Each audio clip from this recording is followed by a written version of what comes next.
sweet. Yo, what is going on, guys? Welcome back to the Tinted Visors podcast. Coming back at you here with season 2, episode 2. Today, we're going to be going over some recent news like the Leafs captaincy. We have some top threes that we prepared that we're going to share with each other. And then finally, we're going to go over some contract stuff. That being said, let's get right into the content. Before we get going, we're going to do card of the day, as always. I got one, sticking with Tampa Bay themed here. We're going to go with the Ryan McDonough rookie card auto. It's back with the Panini Zenith hockey collection. Pretty old, 2011, back when they made that. Numbered $9.99, back when he was with the Rangers.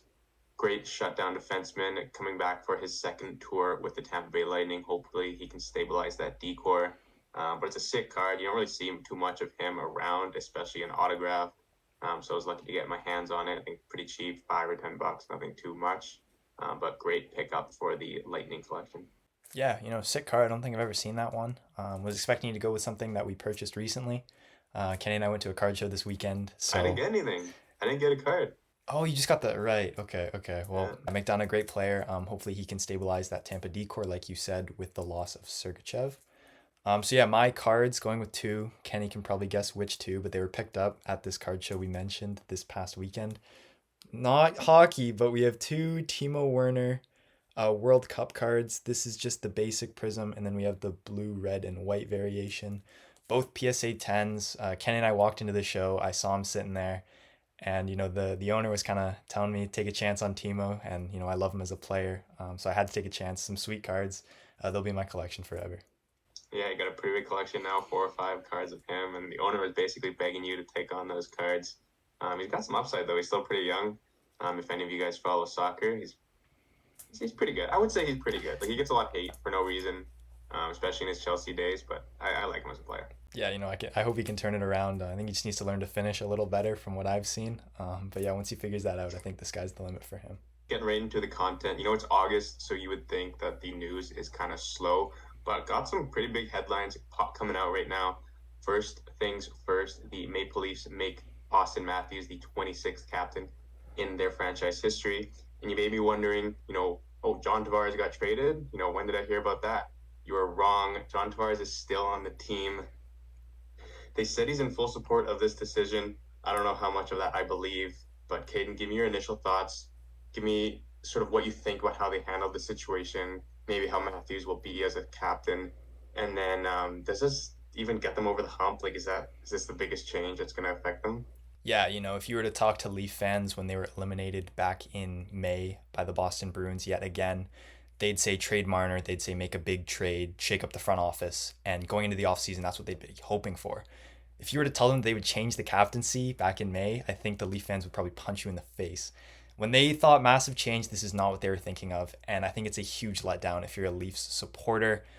They needed a shakeup, obviously, and I think it was supposed to be a trade. I think Mitch Marner, should have been on his way out or another big roster piece like that. Even in the front office, a change there I would have been happy with, but they decided to switch the captaincy from Tavares to Matthews. And yeah, no matter you talk about them saying that he's in full support of that decision, no matter which way you paint the picture, he got stripped of the C. And I think it's crazy they had him paraded out in front of the media, given the jersey to Matthews and stuff. This guy still has a year left on his contract, and he's been essentially stripped of the C. So, we'll see when the contract's up if that, affects his decision on if he wants to stay or go. But yeah, it's going to be interesting for sure to see the Leafs start next season.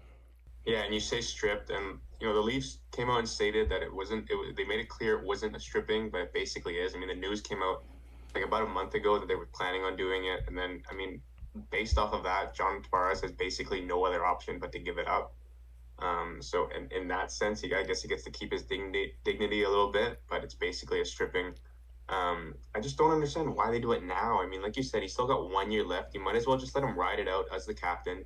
Even if he re-signs, at least you can say, he finished out his initial contract as the captain, and then sort of move on to Matthews. And I don't think Matthews is going to be a bad captain. I did think he was going to be the future captain of that team. I just think it either should have happened a couple of years ago, but the fact that it's 1 year left, it's just you might as well just let him keep it for one more year. I would be interested to see how this sort of affects John Tavares' his willingness to re-sign in that team because, earlier you have the responsibility of the captaincy, and now you don't have that. Now you're kind of free to maybe walk if you want. And, if they fail to move on in the playoffs again this year, I wouldn't blame him if he wants to like go to Colorado for 1 year and try to win a cup. So overall, what do you think of this move? Too early? Does it get them over the hump in round one this year?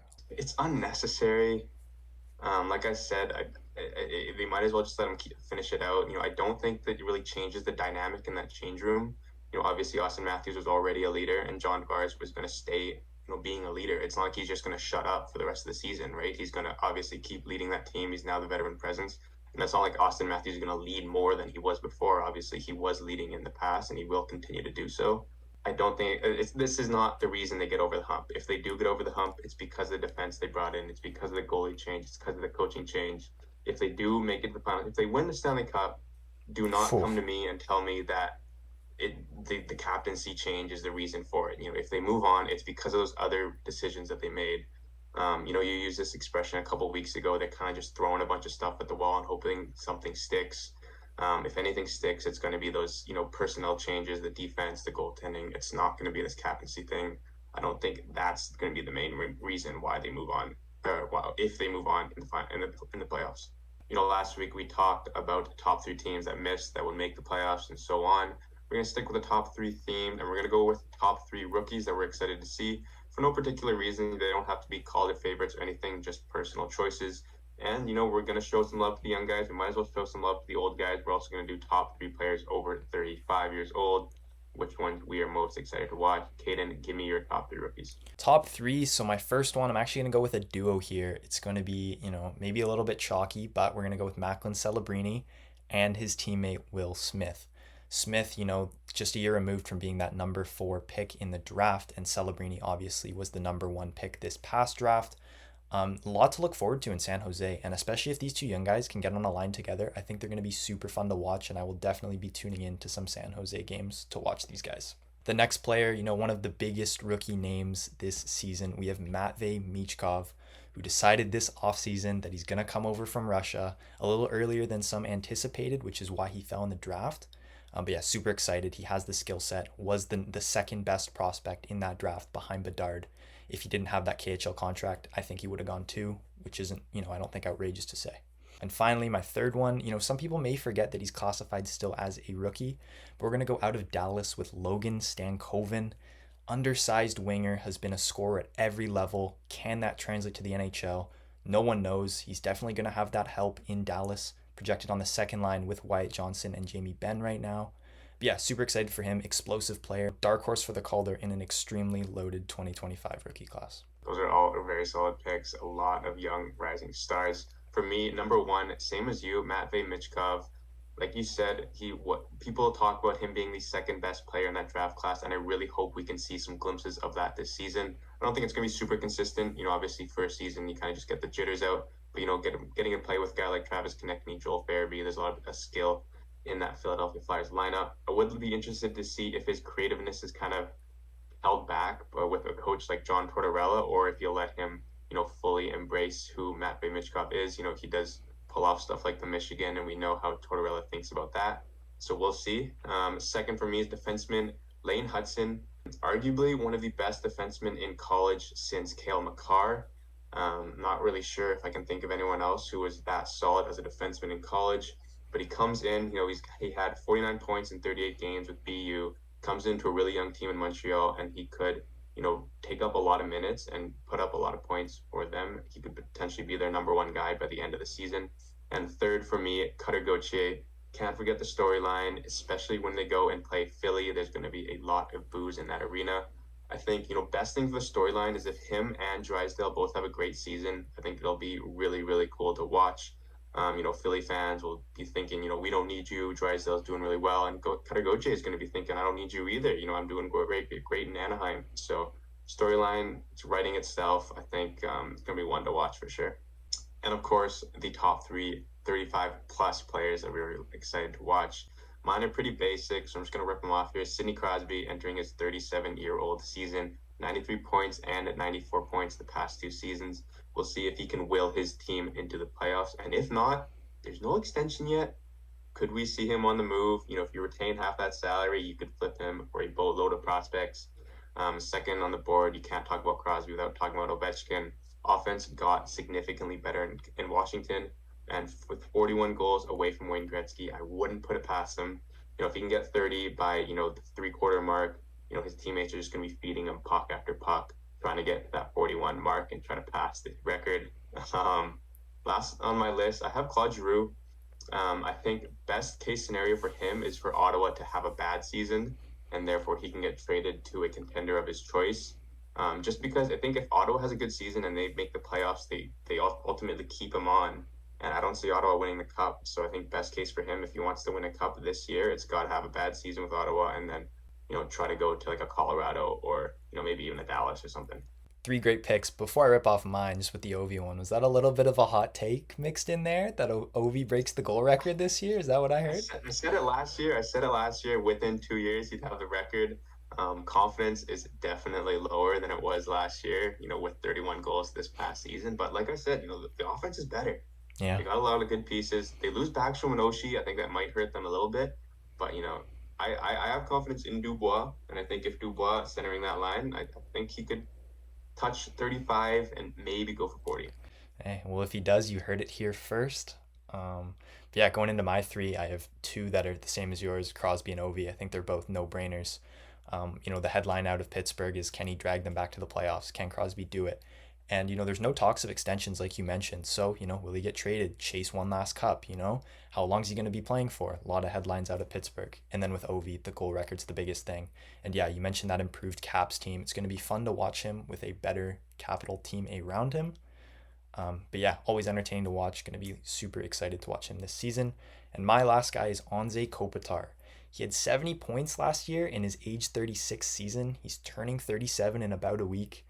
So he's one of the best two-way centers of our generation, maybe underappreciated, with guys like Bergeron, Couturier also in this generation. He kind of flies under the radar, and 70 points last year, I was pretty shocked to see that. Around is still a very solid Kings team. Can he produce again is the question, and, will we see major regression? I sure hope not, but, premier two-way forward in this league, even going on 37. Great picks. You talk about Crosby. If he gets traded, you'd have to think it's probably going to be Colorado, but he reunite with his Nova Scotian teammate in Nathan McKinnon. But say he gets traded, give me sort of a ballpark on what you think that return could be for the Pittsburgh Penguins. See, it's tough because the name really brings up the value, but this is a Mm. 37-year-old who's got 1 year left on his contract, right? So, I'd say like maybe a top like an A tier prospect, like a solid prospect, nothing not like a blue chip prospect, but I'd say and then like a late pick maybe for Crosby. Maybe that's not enough. Maybe that's too cheap, but especially like when he gets traded. If it's at the deadline and he's just a pure rental, but the name value could certainly fetch a first round pick plus, and there'd probably be a bidding war for to get a character like that in your dressing room. I would say it's crazy, but after seeing what happened with Stamkos, I wouldn't put it past them. But again, it would be quite the shock to the NHL. Does he have a no trade clause? He does, right? I would assume so. Yeah, He's got to okay. have Well, complete control on that. Yeah. yeah, I was gonna ask you like if you're the GM. So okay, I'll ask you if you're the GM of the Penguins and hypothetically he doesn't have a no trade. If he does, if he's requesting to be traded to say Colorado, are you trading him to Colorado for say like a return that's like 6 out of 10, let's say on a scale, or you trade him Mm-hmm. somewhere else, 10 out of 10 return? Like, do you owe it to Crosby to give him what he wants at this point in his career, or do you go for what's better for the franchise and take the better return? Normally, I would say do what's best for Crosby, but with it being Kyle Dubas and with him not having, a lengthy history with Sidney Crosby, I could see him sort of going for the 10 out of 10 return. The one thing that sort of stands my way would be if it's like a division rival. Right. Obviously Gensel went to Carolina last year. I can't see them sort of trading within the Metro again. Um, I would have to think Colorado makes a good pitch, but like you said, if it's 10 out of 10, if it's an offer you can't refuse, I would not blame a GM for taking that, no matter who the player is. Getting into some contract talk again, being August, you don't really think free agency is going to be a big storyline, but the St. Louis Blues offer sheet not one Edmonton Oiler, but two of them, signing Philip Broberg 2 years. I think it's just under $5 million per, and then Dylan Holloway 2 years, around $2 million per. Just huge news. We haven't seen this happen since I believe it was the Aho and sort of Kokanyemi drama. Yeah. And even with that, you kind of see like GMs don't forget. They don't forget that kind of stuff. They get their paybacks. So, Caden, give your initial thoughts on what's going to happen here, and who do you think is going to match? If they can do both, or if one, which one do you think they're going to pick? Yeah, pretty crazy news in August. But first of all, love these moves from St. Louis. You capitalize on an Edmonton team that is absolutely strapped for cap, and you sign two very young, high upside players who can make an impact on your roster if Edmonton decides not to match. But yeah, talking about offer sheets, I would love to see more GMs be aggressive with RFAs and kind of break that unwritten rule that these GMs seem to have with one another. I think it's super fun, creates a lot of drama, and creates rivalries off the ice as well that could translate to stuff on the ice, which I think is super cool. But yeah, Edmonton, kind of in a tough spot here. With that cap, I think they can match Holloway. The price is the dollar value is low enough, but Broberg's price is a bit steep, so I don't think they really have a choice in letting him go. Trading Cody Ceci would be the one thing I could see. I think do whatever it takes to get him off the books. He's got 1 year left at just over 3 million. Or you throw Vander Kane on LTIR and trade Cody Ceci and then try to retain both. But with the moves Edmonton made this offseason, signing Arvidsson, bringing in Jeff Skinner for $4 million and $3 million respectively, they made their own bed. They have to lie in it now. They knew they had these RFAs, and it's tough to match them. They're both 2 year deals, considering that Bouchard and Draisaitl are both due for extensions after this season. So yeah, Edmonton's in a tough spot. The compensation they could maybe flip in a trade, but once again, with what cap space? So yeah, love it for the Blues. Will be interesting to see how Edmonton decides to respond. Yeah, what a ballsy move, huh? Like Yeah. you kind of look at like the history of it, and it's looked poorly upon. Like I said, GMs remember that kind of stuff, but what kind of clicked in my head was that Doug Armstrong, he's not going to be GM that much longer, right? They've already announced that he's going to move up to president of hockey operations or whatever, and then Alex Steen's going to take over. So Mm. like in a way, this is kind of like his parting gift to the St. Louis Blues. Alex Steen inherits two very solid players without sort of any repercussions, without any sort of grudge held over him as personally as a GM. It's not Alex Steen that made the moves, right? You can't really hold that over him. Yeah, I think a great move on St. Louis. Like you said, they pick up some two very solid roster pieces, and especially with Torrey Krug out for potentially the entire season, Broberg could step into some top four at left defense minutes. Like you said, Edmonton, I would like to see them match Holloway, but Broberg, even if they could match, it's just not worth it. $5 million for a player who just hasn't fully broken out, hasn't really fully proven that contract. It's just not worth it for him. But I gotta think they gotta keep Dylan Holloway. So you talk about Alexander Steen inheriting the two players without any grudges held against him, but do you not think the Edmonton Oilers, just as an organization, will hold that grudge against the St. Louis Blues as an organization? You think as soon as Doug Armstrong steps down that that grudge, that beef, whatever, you think it just disappears? Not fully disappears, but I think like if you're trying to trade with a guy like Alex Steen, like you can't really. It's not really fair to be like, oh well, Doug Armstrong did this, so I'm not going to give you this piece. Right. I do think some of the grudge that they hold to the St. Louis Blues will go away when Doug Armstrong no longer is the GM. But you're right. I mean, they could be as petty as they want. They could withhold any sort of trade that they want with the St. Louis Blues. I'm not sure if they have any big RFAs coming up, so I don't know if there's going to be any paybacks there. But the funniest thing for me, I think it's like they're both like $1 under what the next Yeah. compensation level would be, right? Like so you're going from just below a first round pick with Philip Broberg and then just below a second round pick for Dylan Holloway. So funny moves, pretty big news. But like you said, I would love to see this happen more often. It would create such more storylines in the NHL. And yeah, you talk about GMs being petty. Obviously the Aho Kakaniemi thing, but I remember reading something about the Kakaniemi contract, something about a bonus or like the salary figure. It ended with 20 to Yeah, for yeah, Sebastian Aho's number, which is crazy. yeah. I remember that. Who do you think? Who do you think sort of came out? So basically, I mean, Montreal got a first round pick in compensation, right? Mhm. Which they then flipped for Christian Dvorak. So Montreal's kind of stuck with Dvorak. Carolina's stuck with Kokanyemi. Who kind of came out on top, do you think? Yeah, like that's tough because like Dvorak's not a great player, and neither is Kokaniemi. But I'll see the Hurricanes just for getting back for that Aho offer sheet. I am on the side of offer sheets. I think they're awesome, and I think we need to see more of it because they create scenarios like this. So just with how petty the Hurricanes were, I think it's just an equally poor move from both sides. But yeah, I love it from the Hurricanes' perspective. Yeah, like he's equally poor. It's as best as you can get. But at the end of the day, they get to keep Sebastian Aho. So you got to think that they sort of come out on top. Speaking of contracts and speaking of the Edmonton Oilers, Leon Draisaitl, like you mentioned, has got 1 year left on his deal, $8.5 million. I would say he's been underpaid for the entirety of that contract.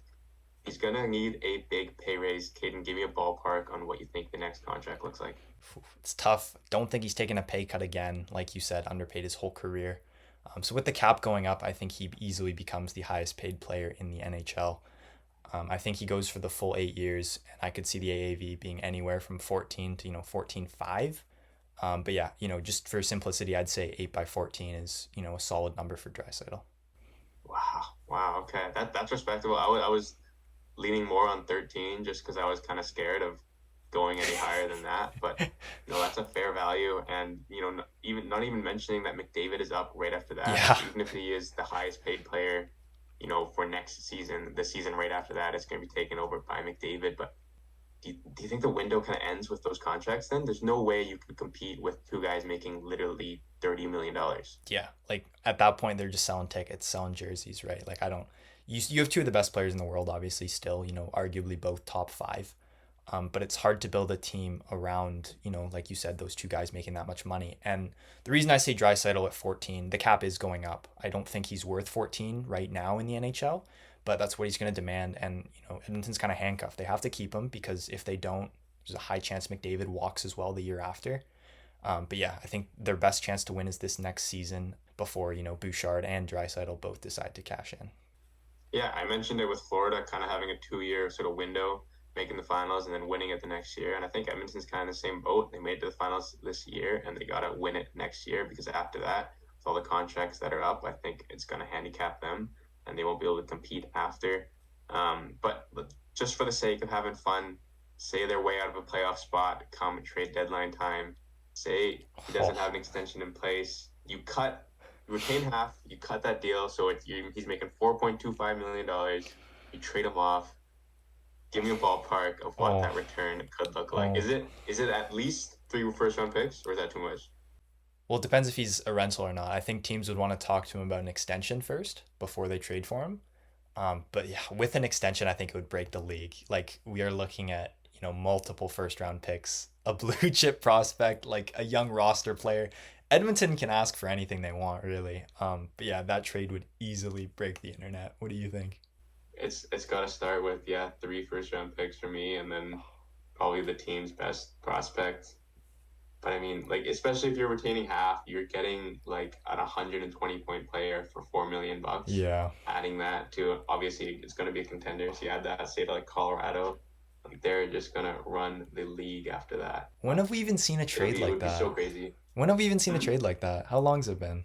I don't even know. I Oh, mean, like the only comparable I had was from multiple first round picks with Brandon Hagel, and he's as good as right. Hagel is. I settled with leaps and bounds better than him, so you got to start at 3 first round picks. But Oh.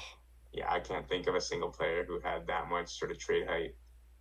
Um, in a long time. All right, guys, that's going to wrap up episode 2 of season 2. Let us know down below what you think of the Leafs captaincy. A lot to unpack here. But yeah, super exciting news in August. I'm happy to cover it for you guys, and we will see you guys in the next episode. But I don't be getting my flowers. You really thought she would be sweet? It's a whole nother level of sour. 100 Batman a week. 100